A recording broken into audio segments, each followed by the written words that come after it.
the Pediatric Lounge, a podcast taking you behind the door of the physician's lounge to get a deeper insight into just what docs are talking about today. From the clinically profound to the wonderfully routine and everything in between.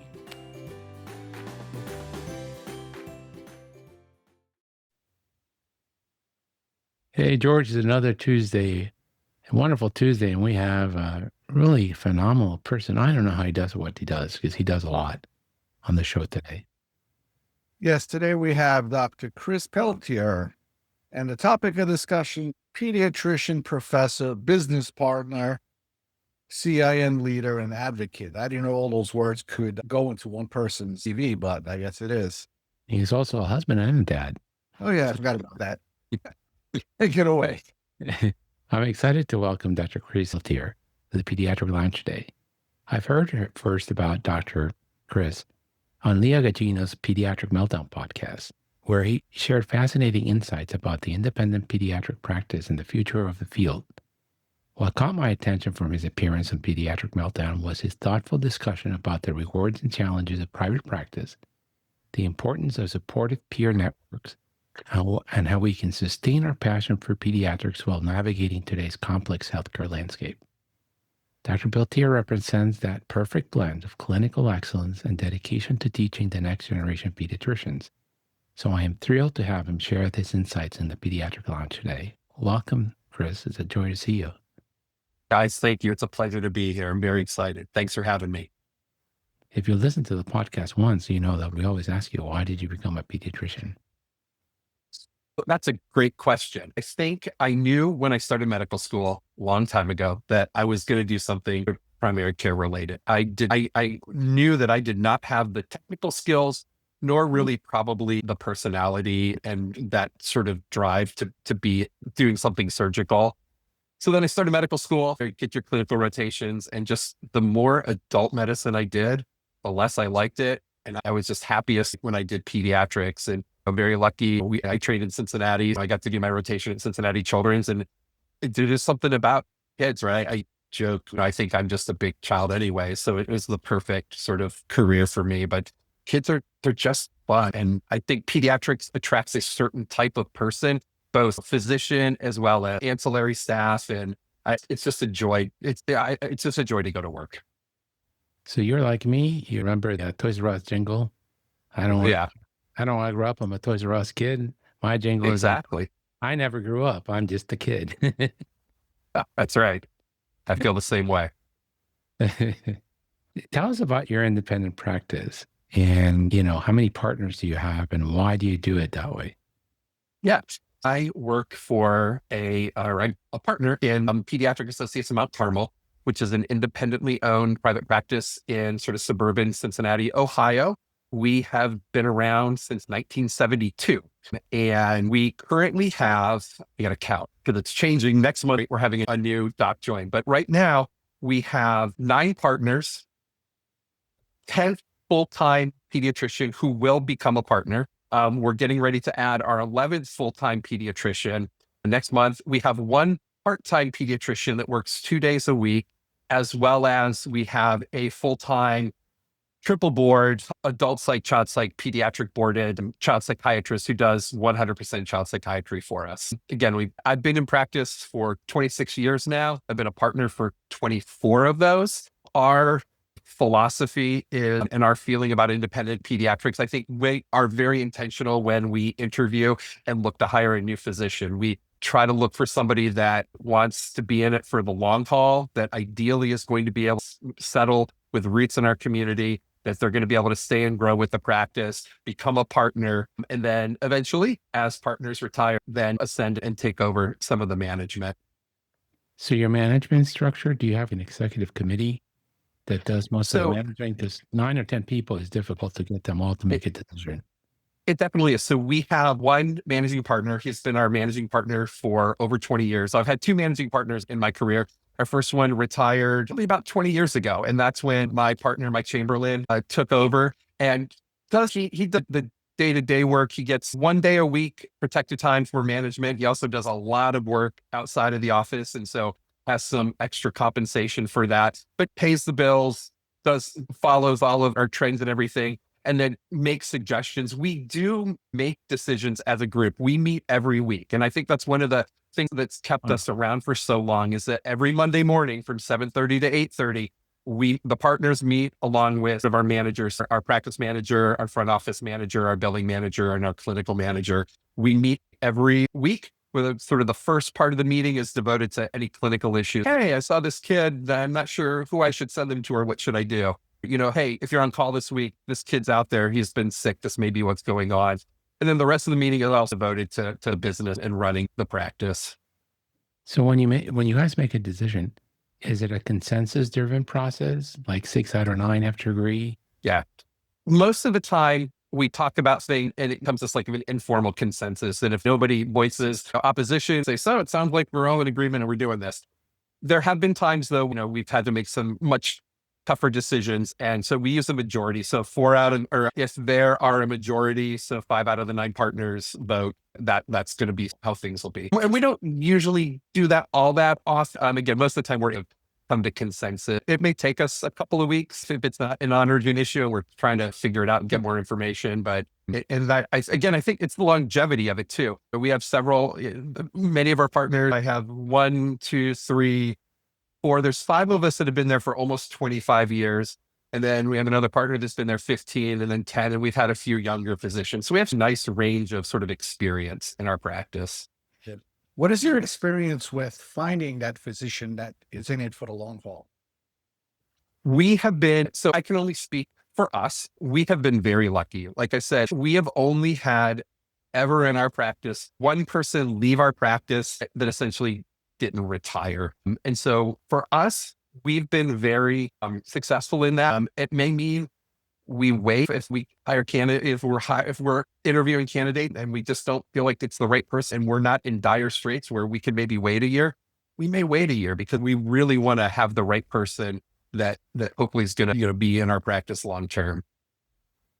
This is a really stupid question, but do you basically hire betas and not alphas? Because my personality is, I see something needs to be done. It's going to get done today. That's an alpha trait.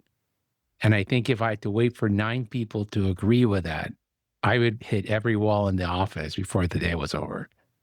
Yeah, that's a really good question. I don't think I've ever really thought of it as alpha and beta. I think we just have been around long enough. We also have the same philosophy and how we clinically, we're all sort of the same philosophy. And I think we all have the same sort of vision. It does take some time. I joke that our Monday morning meetings are like Sunday family, right? We're one big, I sometimes joke that we're one big happy dysfunctional family, right? It's not that we don't have squabbles. It's not that we don't have differences of opinions. And sometimes it just takes some time to just iron that out, just like it would in any family.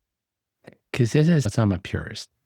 I think that every policy statement that comes out of AAP should be like the Supreme Court. This is the policy. This is the consensus policy. And then there should be someone should always disagree and write a dissenting opinion.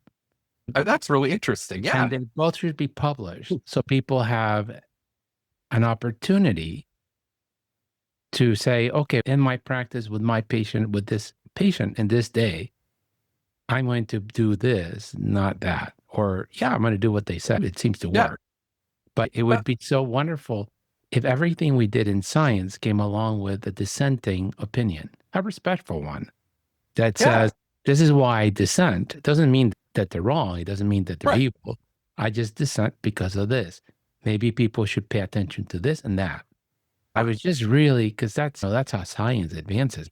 When we have dissenting voices, and sometimes the dissenting voices are nuts. Exactly. Who was the first person that said that the earth wasn't flat and he almost got hung? Yep. But he was right.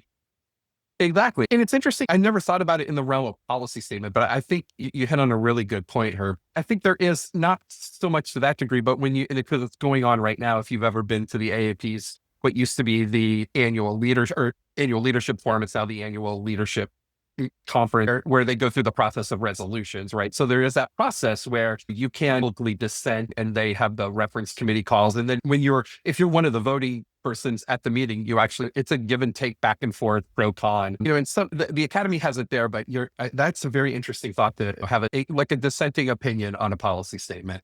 Yeah.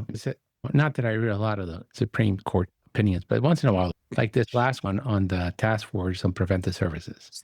Yeah. And it was interesting to how they go through it. And they're like, we're not saying they're bad people. We're not saying that this or that. We're just telling you the Constitution says this and that.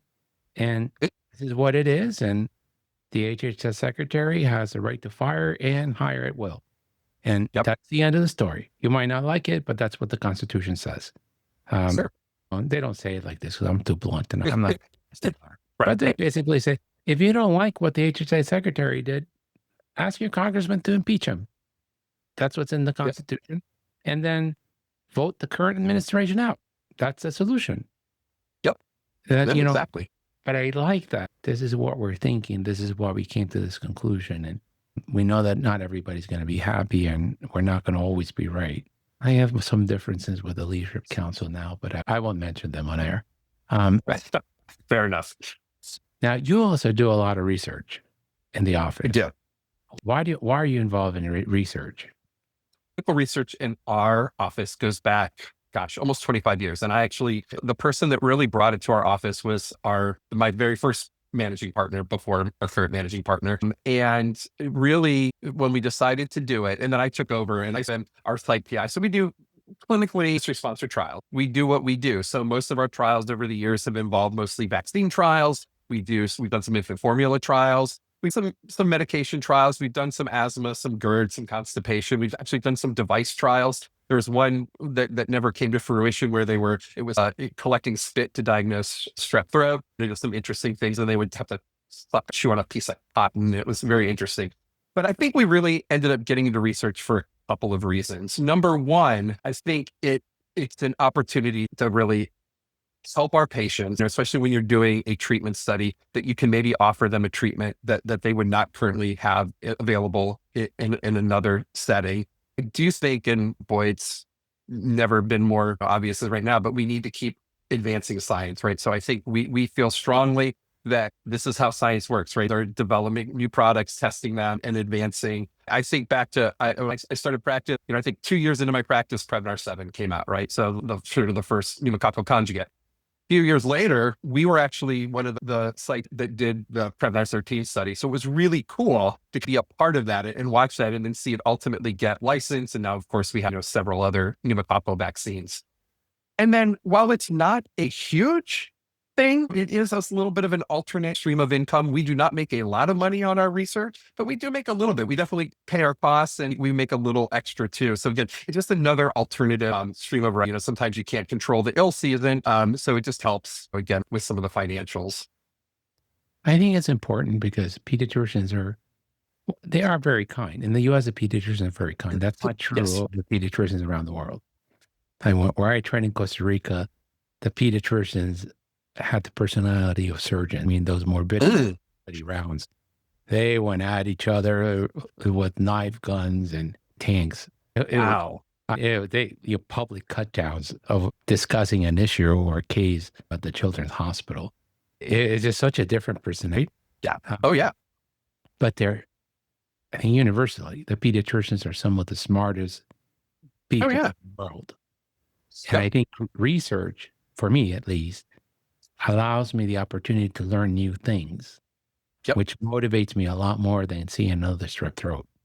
I completely agree. And I didn't mention this, but it's also, again, I've been lucky, and we'll talk a little bit about some of the things I've been able to do in my career. I knew when I was a resident, I knew I wanted to go into private practice. Right? I knew I wanted to practice.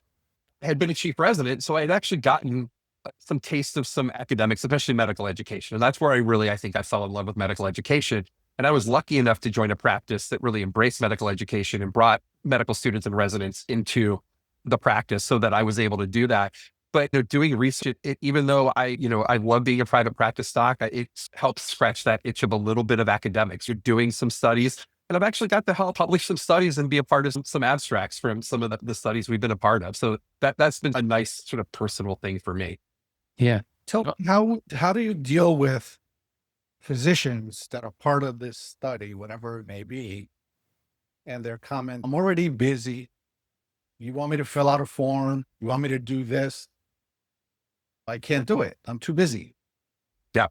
Again, we only recruit only within our practice. It's a very controlled setting. And again, It's really just been part of our culture. We've been doing it for over 25 years. And I try to protect my sub-Is as much as possible. Like I try to make them have to do as little work as they have to do. So I try to protect them from that. There are trainings they have to do. And yes, we all grumble when we have to do training modules, but ultimately kind of coming back and having that conversation of the why we're doing this. And it helps our patients and it helps the practice. And I think that sort of helps move people along. Okay. So I have a personal, not so personal story to share. Sure. It just happened yesterday. So I speak on behalf of Sanofi on early screening to prevent decay. Yep. And I was out in Long Island. When was I in Long Island, George? Was it summer of last year? I think so. Yeah. Summer of last year. And every time you speak to doctors, people should push back. I'm being paid by industry to talk about this. Sure. And whenever you want to do something new to your patients, you should make sure it's safe. And then you should make sure that it's going to do them good and not harm. So I don't get upset when they push back. But people push back. We had a conversation. It was great. And then yesterday, George's partner, who is boarded in pediatrics, obesity, and lipidology, sent out a mass email, and I've been adopted. I'm the mascot at RBK Pediatrics, so I copies of the emails. And he says, guys, I think it's really important for you guys to hear this story. We had a new patient, 9-year-old, that Dr. saw, had some routine labs, and the hemoglobin A1C was 6.5, I think it is. And not diabetic, not stage 3 insulin dependent. Right. And his BMI is 80%. Sent him to the endocrinologist, who said, stop eating carbohydrates and come back in 3 months. Came back to see me, Dr. Riley, and I did a fasting insulin, which was not elevated. So all the kids who have insulin resistance will have very high insulin or C-peptides in the morning. So I think this is not a type 2 diabetic. This is a type 1, and I ordered the autoantibodies. Yep. And 3 out of the 4 are positive. He just saved that kid from decapitation. Exactly. And as you say, when you're doing research, you get mentally stimulated and rewarded. Yep. I feel terrible for the kid, but I feel so happy that I got the opportunity to have this conversation, and that at least one kid is not going to end up in decay. And that's why you do it. It's when we talk about vaccine, again, we do a lot of vaccine, and you're just talking about as new vaccines are being developed and the impact that they have. It's interesting you talk about pushback a little bit, obviously from both research as well as being on some advisory boards over the years, have worked with industry. And just like anything, I think there's good and bad, but I think industry can actually be very helpful. At the end of the day, all of us are trying to make money to raise our families, right? Yes, we care about kids, but we charge for our services, and we have to pay our employees. We have to take care of our families. It's not the primary reason we do it. And I know obviously that's one of the biggest, I think, raps against industry, that it's all money. I do think, especially the scientists, and getting to know the scientists that work for industry, they're in it to help people. And I worry, I was talking to a scientist that works for an industry, and at some point, the way we're headed, right? I think the only funding for research is going to come from industry, right? NIH funding's been slashed and halted, and industry research that's sponsored by, funded by industry may be the only avenue for research going forward. So I don't share the tear for NIH funding going away in certain areas. They do a lot of studies that are just absolutely useless, and universities are charging 70 to 100% overhead. There's no way any one of the three of us, having owned a business, would ever pay a contractor 100% overhead. Exactly. The only worry is that if only industry funds the studies, they have an end goal in mind. Like Sanofi is big into immunologicals and diabetes right now. Yep. They don't really care to give me money to study what works on obesity. Yeah, exactly. And other than Novo Nordisk and Eli Lilly, Nobody really cares in obesity with children. So if you're going to see what works in children, then you need the government to step in because they don't have a product in that area. So they're not going to spend money in research and development. Nope, you're exactly right. So it does, and at least I'm going to talk I'm going to speak for George. George and I are huge opponents of private equity in pediatrics. Yep. They're toxic. But it's not because they're evil. They use the pharma model, which is I'm going to invest in 10 drugs, $10 billion. I don't care if 9 never make it to market. I just need one of them to be a $3 or $4 billion drug for the next 10 years. And I got plenty of money to do more research and development. Yep, exactly. Private equity does the same thing. I'm going to invest in George's practice. I'm going to invest in Chris's practice. I'm going to invest in some idea Herbert's got. I don't care if George and Chris go out of business and that community doesn't make any money and doesn't have any care. I made my money in tenfold on what I invested in Herb. That's all I care about. And I got a 5-year or 7-year timeline, which is not the timeline pediatrics has or communities have. And then you must have phenomenal people skills as well as a huge EQ, because you also are part of the Tri-State Child Health Services, and you're on the board of directors and the VP of Medical Affairs. And that's a huge group with hospitals, pediatricians, and 2 states. Actually, 3 states. So Tri-State Child Health Services is the name of our Cincinnati area, tri-state area, really, because Cincinnati in geography sits right on the border between Kentucky and Indiana. So we have pediatricians from mostly greater Cincinnati, northern Kentucky. We have a few from Indiana. We're starting to expand a little bit into Kentucky. We've got a practice from Lexington that's going to be joining. And it's essentially, it's a clinically integrated network. We're actually celebrating our 30th anniversary. It was founded in 1995. Really, the goal of Tri-State is to improve the care of the children in the tri-state area, provide quality care at a lower cost. And we essentially, it's a collaboration between independent pediatricians and Cincinnati Children's Hospital. And so that includes, there's really 4 member groups. So there's the independent pediatricians, there's the Cincinnati Children's primary care physicians, there's the Cincinnati Children's specialists, and then the hospital itself is represented as well. And PHO's done lots of quality work over the years. For many years, they did a very large asthma cohort study, where recently they've been doing some work in depression and screening in depression. I have now been medical director for about 2 years. It's been about my 2-year anniversary. And we have gone through a little bit of a redesign. We've built our operations team and developed certain cohorts that pediatricians need to focus on. So right now, we're focusing on mental health, depression, anxiety.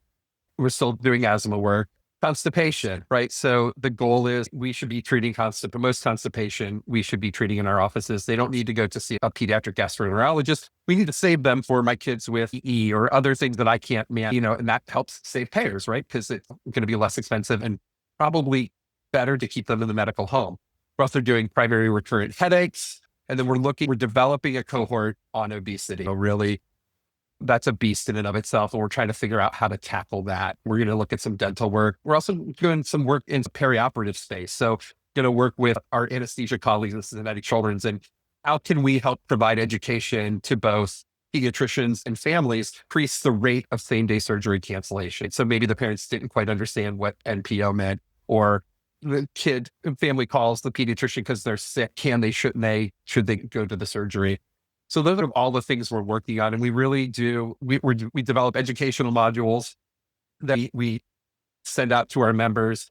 And then we also do quality improvement work. So we've just embarked on a Part 4 MOC, large scale network wide anxiety project, looking at increasing screening of anxiety at every child visit for kids 12 to 17, as well as screening at all visits related to anxiety.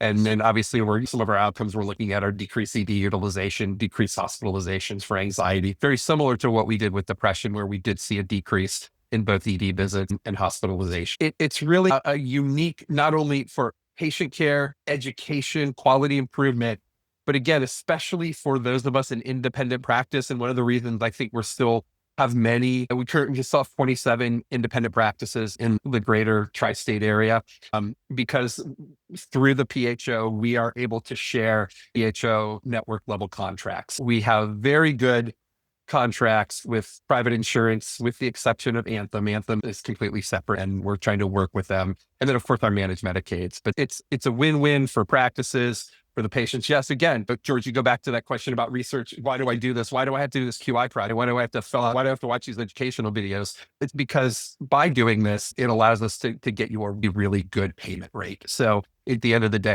and obviously we want you want to take care of your kids and your learning, but ultimately from a financial standpoint, that has really been helpful in keeping independent pediatrics somewhat strong in our area. We are lucky. We have not had private equity come into our area yet. I get emails a couple of times a week, but not that I know of, and I haven't seen it a lot in our area. And I don't see it a lot in either Central Ohio or Northern Ohio either, but. And their testament to my slogan, do good quality medicine and the money will follow. Yep, exactly. Couldn't agree more. Yeah. And you share with me that most of the contracts out in Ohio are fee for service. Yeah, we actually don't have any value-based contracts. We do for our managed Medicaid. Cincinnati Children's has essentially an ACO called HealthVine that is responsible for all of the managed Medicaid lives in Southwest Ohio. My practice becomes, again, we're a private practice, but we take about 25% Medicaid. We're probably the largest independent practice that takes Medicaid. We feel like it's our mission, right? We want to try to take care of everybody. Obviously, can't take care of 50% Medicaid. We wouldn't be able to probably survive that. But there are some value-based incentives through our managed Medicaid. But on a private insurance rate, we don't have any value-based contracts right now. You're so lucky. Right, I know. But when you say what you're doing is it just makes my wheels turn, like with obesity and mental illness, because what people don't understand, and I get very political, but I can't help it. What people don't understand is that if you wanted to change anxiety and depression, it doesn't happen in the pediatrician's room. Yep. And the person that showed this in the most beautiful way, and I'll repeat his name over and over, I call him the grandfather of happy psychology, but it's positive psychology. He's at UPenn, Marty Seligman. And he runs a resiliency center for children. And they have shown over and over again that you can train late elementary school, early middle school teachers to teach the classroom like exercises like weightlifting. People teach you how to do it, or running, for your mind. And they decrease the number of anxious and depressed children. And it cost pennies on the dollar compared to what it costs to see me get on Lexapro and then go to talk therapy once a week for the next 6 months. Yep. And we don't implement it because no one's watching. And it's so frustrating. Now you're extending to more of Kentucky. Cooper Winterhart is that the chair president of all the diabetes program at UK, the Pediatrics. And they screen the kids because they have an outpatient program. So they know that you're going to need insulin, and they're following you and they're educating you. And when it comes time to actually need the insulin or the insulin pump, you've already met the team. You don't have to go to the emergency room. You don't have to be admitted to the PICU. Everything is done outpatient. And that saves so many beta cells, which correlates with great outcomes. But not only does that do that, it saves so much money and so many PICU admissions and so much trauma to the families. Yep. And if you could just implement that like through your CIN. Imagine the difference. Now, the intensivist would be a little upset because the intensive care unit closest to me at Fairfax, and Dr. Ron is excellent. She says, I don't care. You can test everybody, Herb. Screen everybody, please. Go to churches, screen everybody. 10% of my business in the PICU is DKA. I would rather never see it again. Yep. Exactly. Yeah, we're building a pretty big multidisciplinary working group. So obviously we have general pediatricians, we have obesity, trained medicine, pediatric folks. We just recruited our endocrinologist from Cincinnati Children's. We have a pediatric surgeon. We're very intentional in who we try to get involved with the PHO board. So our pediatric surgeon, who's on our board of directors, runs the bariatric surgery program at Children's. So we've gotten her involved, right? So we're really and then your point. I also getting a psychologist from our obesity center because they completely agree.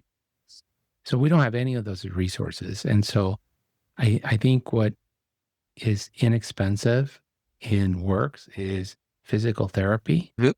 because it's already covered by Medicaid, and nutritional and motivational coaches, because they're less expensive. And so exactly, you can't have that kid check in 20 minutes with a nutritional coach and 20 minutes with a motivational coach once a week. Yeah.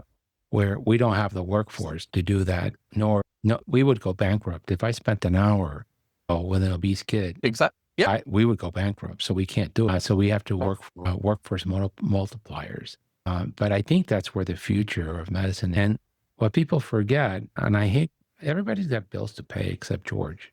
He's independently wealthy at this point. But when you identify children at risk through your EHR and you recall them and you do interventions that will improve care, you make money. Yep. And you change the trajectory of a child's life. And so it's awesome. Yep. No, I completely agree. I can run a report of your practice and find out how many children in your office are dysglycemic. And then recall them, do the autobody testing, see which ones are going to be type 1 and which ones are insulin resistant that need to get into physical therapy so that they improve. Yep. Kids benefit. Exactly. Society benefits. It's wonderful. Yep. Now, amongst all these other things that you do, you also just recently served as the chapter president for the AAP Ohio. Yep. Level set, what is the AAP Ohio and why did you do it? And what did you come away with that you think was a really big win? Yeah, it's a great question. So I'd say probably the last 10 years of my career, I've been really dipping my toe into much more advocacy. And I really started out very, very minimally in the chapter. I don't know, gosh, it's probably 15 years ago. An email went out. They had gotten a grant from Save Our Site Ohio. Then they had developed some curriculum that really was meant for family practice residents, teaching them how to screen preschool vision screening. And they needed somebody to take it on the road. And so I traveled around and presented. Again, I love medical education. I love to teach. So it's perfect for me. I did this little project. It was great. Then that led to something else. Then that led to something else. And next thing I know, I'm on the board. And, next thing I know, sort of in the leadership track. I'm finishing up my final year. I've been on the board of directors for the chapter for 10 years. So I'm finishing that up next year. I'm currently the immediate past president. So I did 2 years as president of Ohio. And I think the reason I really got involved is, look, we can do a lot for our kids in our practice, maybe even in our communities, but trying to improve health at a much broader level is, I think, what got to want to be more involved. I was president from 22 to 24. So we were coming out of COVID. When I was vice president, our president, who's a fantastic critical care doc, doing interviewing was not her interest. So I ended up becoming the face of our chapter during those 2 years during COVID. And that's where I honed my media and advocacy skills. And very our chapter CEO has been actually it's her 20th year, and she's probably one of the longest tenured chapter CEOs or executive directors, and really runs our advocacy section along with a couple of pediatricians and our lobbyists. And I would say, interestingly, thinking about, there's a couple of things that I'm really proud of when I think about those 2 years. One of the biggest things was we successfully advocated for about a 6% increase in Medicaid payments to primary care. For years in Ohio, other codes were increasing reimbursement, increasing payment, others of those procedural, but not primary care. And in some cases, some of those increases were as much as 20%. So that was a huge win for the pediatricians in Ohio. The other sort of thing that really happened in Ohio was soon after the Supreme Court overturned Roe v. Wade, state of Ohio pretty much enacted a ban on pretty much all sort of reproductive rights, as many states did. There was a story in the news where a very young child in Ohio had to travel to Indiana. She had been raped and had gotten pregnant and had to go to another state for treatment. And there was a grassroots group of pediatricians that actually was centered in Cleveland that really started this movement of trying to get a constitutional sort of amendment on the ballot to reinstate reproductive rights, and wanted us to sign on. And that took a lot of discussion amongst the board. That we had some people who were one or two board members who very pro-life and were comfortable with that.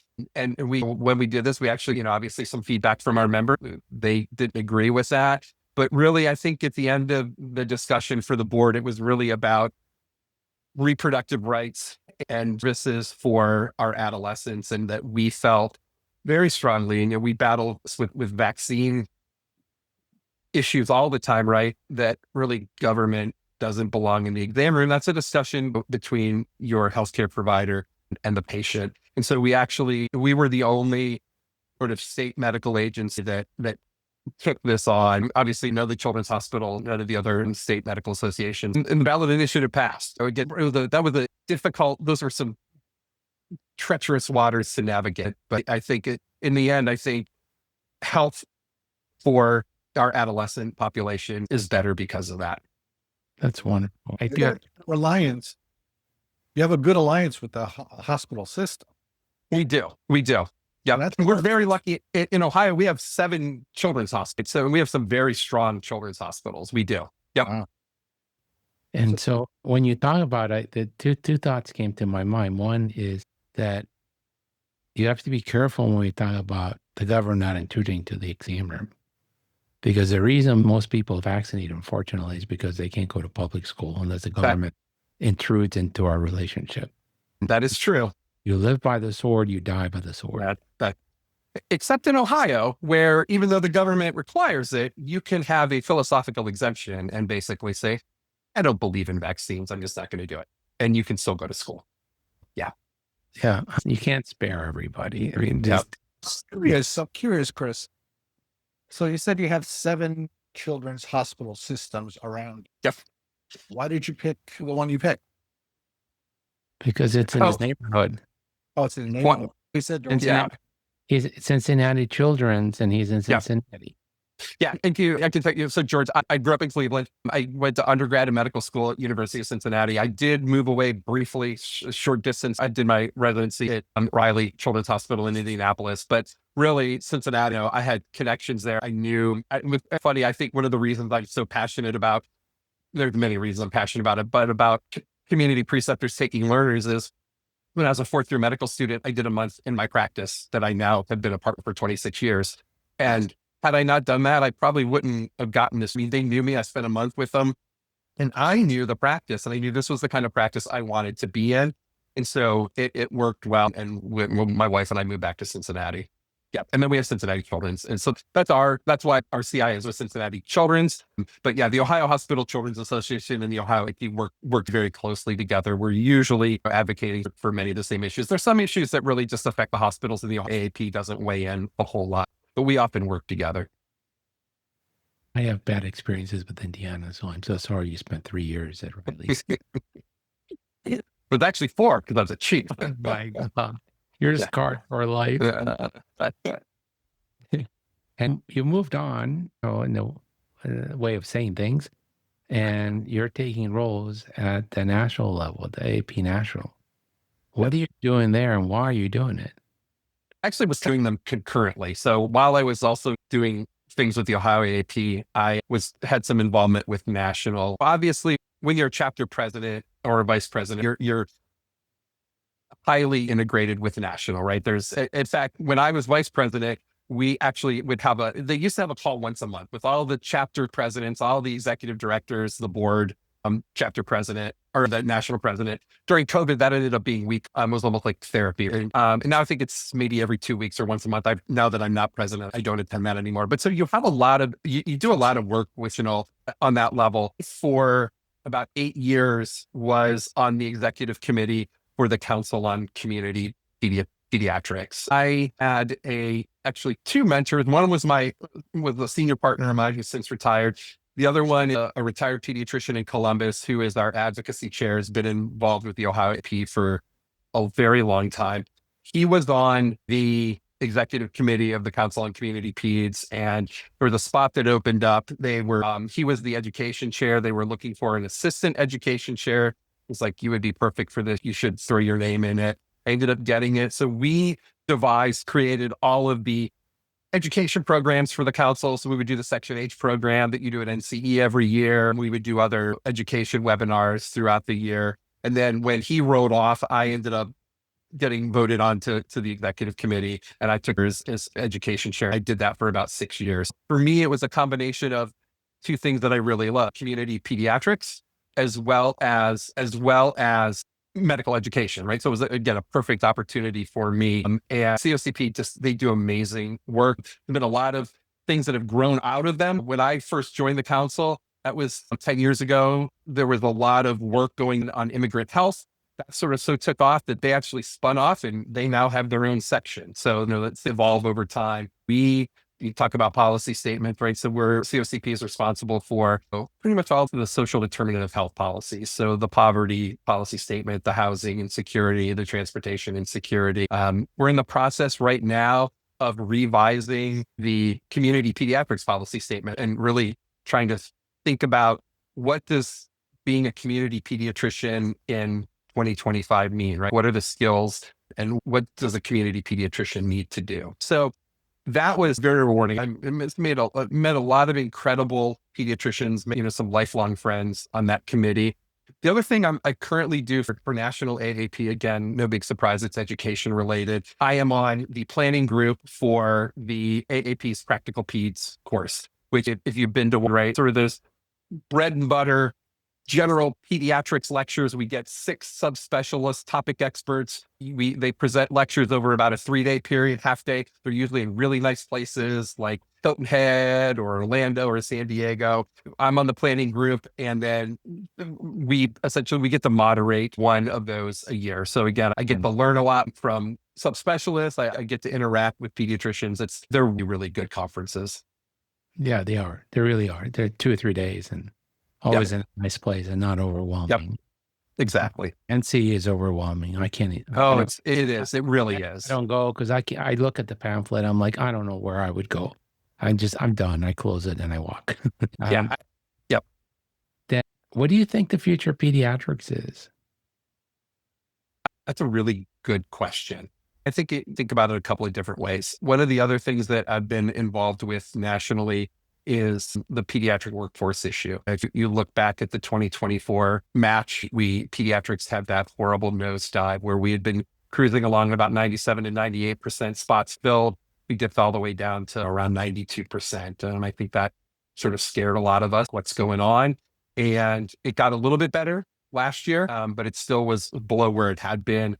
So really trying to figure out ways to increase the number of medical students that are interested in pediatrics. And they're really doing that is being organized by the organization that's the medical school pediatric department chairs. And then obviously the AAP is involved, the Academic Pediatric Association's involved, the Council on Medical Student Education and Pediatrics is involved. And really looking as far as how do we interact with grade school kids and talk to them, having pediatricians come to a local school and talking about what life's like as a pediatrician and all the cool things we get to do, all the way really through, practicing physicians. And one of the things that I've been very passionate about in the academy is trying to get the academy to support community pediatricians that precept. I through being a faculty in Cincinnati Children's, I've had the pleasure of being able to go to the Pediatric Academic Society meetings, the Council on Medical Student Education annual meeting, where there's fantastic sort of faculty development that teaches pediatricians how to be excellent adult educators.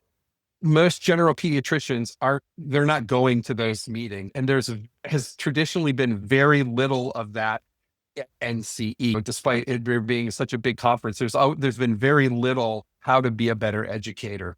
So in 2023, sorry, George, I'm going to bring up the ALF for a second. I drafted a resolution asking the AP to do some work together, come together and support community pediatricians from really two ways, right? So helping to develop and disseminate some faculty development curriculum, how to teach pediatricians how to give feedback, how to do evaluation so that they can be more comfortable teaching so that they'll be willing to take learners.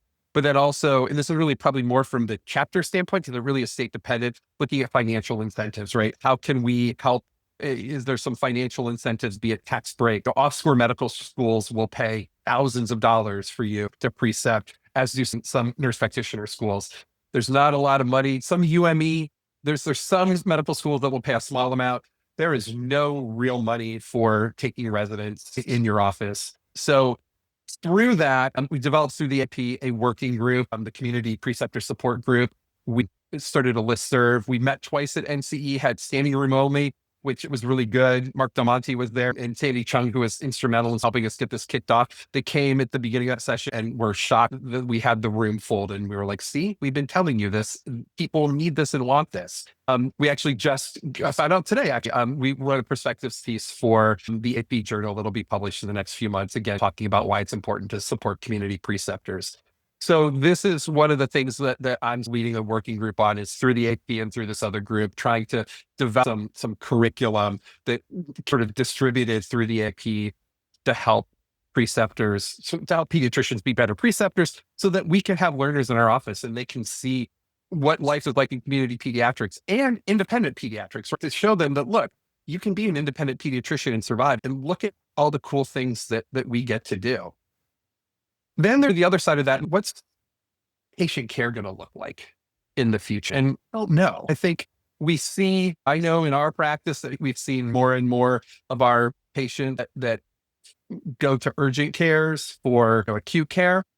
They feel like that's instantaneous for them. They can go when they want to, despite the fact that our practice is open from 8 a.m. till 8 p.m. and we have plenty of same day ills. So that's often in its situation. I almost wonder if we're going to become more like internists, right? Think about how much mental health I do.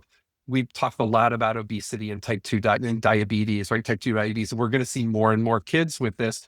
And I think that's where, along with doing well child visits, I think that's what we'll be doing more of. It'll be interesting to see what happens, obviously, with private equity. And we worry, and I'd say our group of independent pediatricians here in Cincinnati, right? We want to keep pediatricians independent, and that gets harder and harder.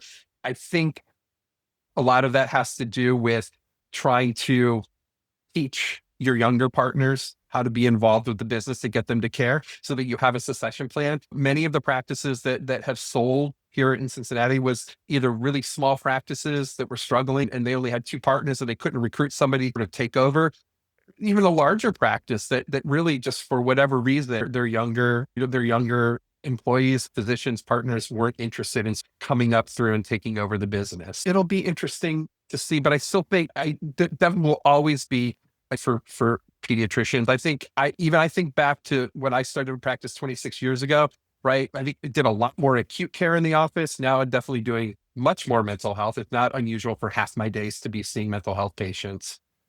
So I have so many, I guess, different perspectives or things to add. Like I'm going to concur with most of everything you've said, but dissent in that. Yeah, I think a big problem is payment. Oh, no doubt. Length of time to train. So I won't put my part on this because I didn't play any part on this except criticize it. The academic pediatricians haven't found a fellowship that's long enough and that they don't love, even if it is to change a diaper.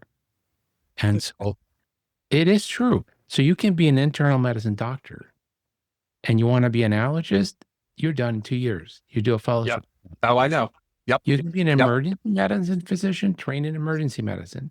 You can do a 2-year EM fellowship, and you're now boarded in PTM and adult emergency medicine. But if you're a pediatrician, you have to spend 3 years to get that subspecialty. Exactly. Nope. And you make less money when you come out. The pediatric endocrinologist, the pediatric nephrologist, the pediatric developmental physician, they can't stay in business. The geneticist, if you're not charging people $400 an hour for your consult, there's 1 or 2 spots at the big medical centers, and then that's it, because they don't make any money. Yeah. So one of the pieces of this sort of larger project is education redesign. What will happen with it? I don't know what it's going to look like, but they're definitely looking at fellowships, because we know especially some of the smaller pediatric subspecialists, rheumatology, developmental pediatricians who we need, they're less and less. Is there a way to use a competency-based sort of progression system for residency? In other words, if you master competencies before some of your other peers, could you accelerate through your residency and be done sooner? And payment is huge. Until this country decides that they want to value the healthcare of young children the same as they do the healthcare of our seniors, right? It's going to continue to be an issue. Yeah. And then my third thing is that George Haidt says, but the work balance issue is very important for young people. Yep. Important because we are a female-driven specialty. Definitely. We are the elephants in the room. We're the outliers. Yeah. The old white guy, you're not yet, but the old white guy is a dinosaur that's dying in pediatrics. Yep. So it's a woman-driven specialty, and they're smarter than we are, and they value time with their children and their spouses just as much as they value making money taking care of people. It's interesting. So I did an interview with NPR a couple of weeks ago about what the shortage of pediatricians, and found a stat that right now about 30% of pediatric residents that go into primary care want to work part-time. It is, I will say, and this isn't, I don't mean to sound negative.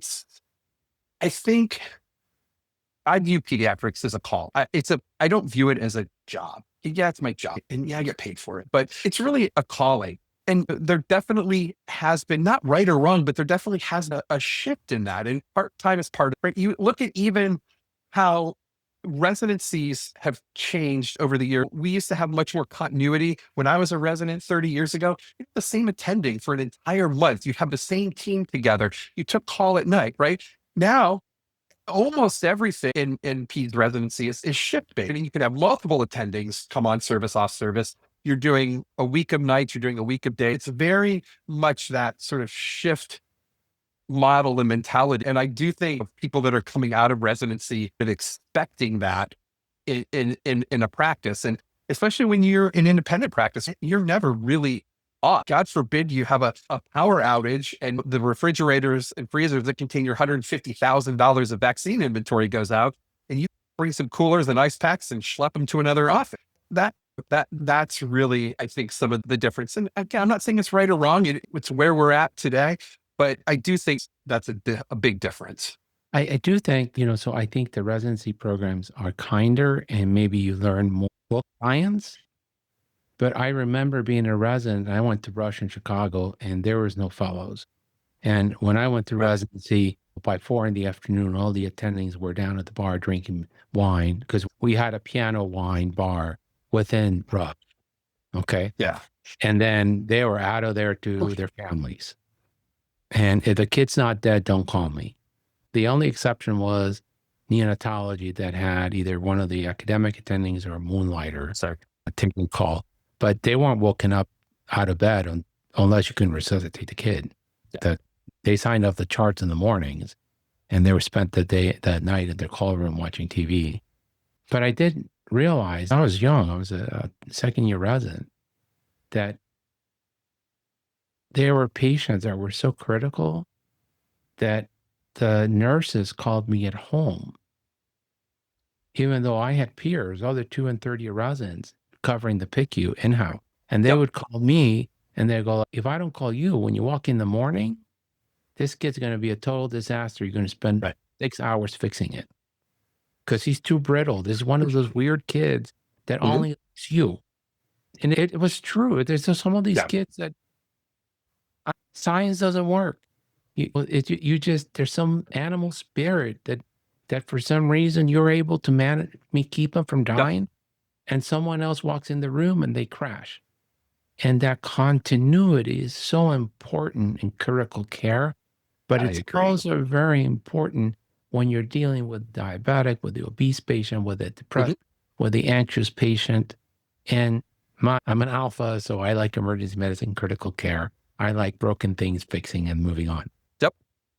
But some of the more joyous moments of my career, and I discredit to Jim Riley because he's George's obesity partner, is when you actually see a child go from 216 pounds to 177 after 6 months of working with them.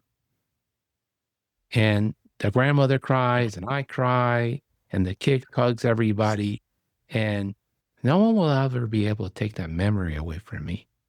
Yeah. You can take all my money, my liberty, you can even take my toes off. Yeah. You won't be able to take that memory from me. I will say, no question, patient safety is so much better than when I trained. Look, I was like you. There were many times I was in the ICU by myself and really probably shouldn't have been. And that's fantastic, right? We needed to do that, and patient safety is much, much better. Unfortunately, I think some critical thinking skills, and also, like you said, that continuity, right? It's hard to have that sort of continuity sort of mind when you're doing shift work. So that's the unfortunate trade-off with, we definitely have come a long way in patient safety, but unfortunately, I think some of the experiences that prepare you for certain careers is not what it was.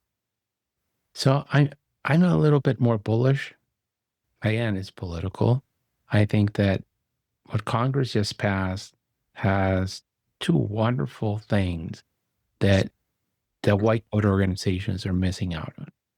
They extended the child credit. They increased and extended. We know that if you're going to lift children out of poverty, these cash transfers are the most effective way. And it is incredible. $1,700 makes a huge difference in the life of these children. Oh, yeah. There's Kids RX in Michigan, which is not a government-funded program that Leah works with. They transfer $1,200 to every pregnant mom in a county. Cash. She can do whatever she wants. She can buy a car seat. She can pay for the Uber ride to the OB. She can go get a massage if she wants to. Yeah. And the vaccination rates and the child, and it's not means tested. Everybody in the county gets access to the $1,200. And the vaccination rates amongst the most vulnerable in the infants shoot up. And it's such a small investment. So that's a great gift. I think the other great gift, and now I've been a big advocate for early detection of diabetes, to be even a bigger advocate for practices to decouple from Medicaid and commercial plans and start offering their patients direct primary care, because the HSA accounts now can be used to pay for your pediatrician. And if you have a chronic illness that Anthem says every visit, that's not true in pediatrics, but if you went to health systems, $300, 499-214. And you never know as a parent what you're going to end up paying. Yep. Parents would rather pay $60 every month and be able to come in twice a month if they need for the obesity care or the asthma care and get that monkey off their back. And the peds practices would make money.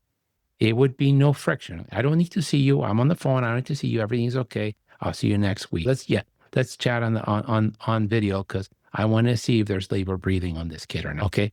And I'm not beholden to charging and then waiting for them to give me the money back and then tell me that I missed this modifier, so I'm not getting paid for this. And the parents know what it's going to cost them. Yeah. And so every pediatrician, instead of setting their hair on fire, folks, the world's not going to end. Politics lasts 2 years in America and then things change. Take advantage of this HSA, grow your practice, help your families, do good medicine. We all win. And I'm very optimistic that side. The other side I'm very optimistic is AI. because George got me into using something called Free.ai, a virtual, and it's not perfect. It says it hallucinates all kinds of crazy stuff. It's a lot faster than me clicking. Yep. And it's not a stupid template that says nothing of what I really did or what I was worried about. So anyone else who picks up the chart after I seen it, because I'm not there, goes, oh, Herb wanted this kid to get a hemoglobin A1C every 3 months because he's concerned about this. Yeah. Huh, easy peasy. I got it done. And then I've been testing a new AI platform. I forgot the name, but it's done by JAMA, and it's for doctors only. And I'll put it in the show notes. And so it's not like ChatGPT, because ChatGPT is biased, because ChatGPT is looking at web content. And if CNN, MSNBC, New York Times say that the world's ending and no child's ever going to get a vaccine again, it comes into their language model. Yep. This one's walled off. And so it only searches medical journals. Interesting. Okay. And you have to have an NPI to sign up. I'll send it to you as soon as we hang up. Yeah. No, definitely. Very interesting. And it says it's HIPAA compliant. They didn't give me a BAA agreement, but Freed is HIPAA compliant, didn't give me a BAA agreement either. And so in theory, you could get your consultant's note in a PDF, upload it to this, and it will tell you, here's a summary of what the diabetologist is saying on this kid. Here are the gaps in care. And then it puts the references. But I'll share with you this one. I put all 12 of the 50 dysglycemic kids. I only do per diems at this practice with 2,400 kids, right? And I said to it, tell me whether there's a correlation between the elevated A1C and the BMI in these 15 kids. And what does that mean? It wrote me an article. And it compared with 4 other studies that says your N is too small to say much about it. It's only 12 patients, but it fairly well aligns with these 3 other studies that had these numbers of patients. Okay. So you can quickly close gaps. Yep. Great. But you have to be careful. I wanted to know between Beyfortus and the new Merck product. Yep. And it said, there is no other licensed monoclonal antibody. And so I went to the FDA website and I said, here's the link. This has been approved. So one searched it back and said, indeed, it was approved. And these are the difference between the 2 products. So I think that will allow me to do more with less effort, less time. Yep. And that will let me amplify my reach when in the exam room and not tire me out, because looking for an article to see if I should do this or that takes a lot of time. And it does. And it's the end of the evening. I'd rather have a whiskey than be searching the PubMed. Okay. Definitely. So I think that's maybe, and like all these things, like, are all your asthmatics on smart therapy or not? And that's the project we're doing with the PHO, right? Is educating about that. So we're getting there. We're not all there, but we're getting there. You could put it into some AI like this that queries it and sees which ones are not switched over to smart therapy, and then queues them up for telemedicine to tell the parents with a video, this is what we're doing now. Dr. Peltier is going to get on the show, on the TV with you, and we're going to go over this. Yeah, definitely. That would be great. Anyhow, we've run past the time, so I'm going to thank you for your time. And this has been a wonderful episode. Love talking to you. Guys, this has been fantastic. I was really looking forward to it, and it was great. It was great to talk with both of you, and I look forward to keeping the conversation going. I hope so. All right. Thank you for listening. This has been a production of the Pediatric Lounge. On the show notes, you will find links to our co-host and other important notes, as well as a timetable of the topics discussed today.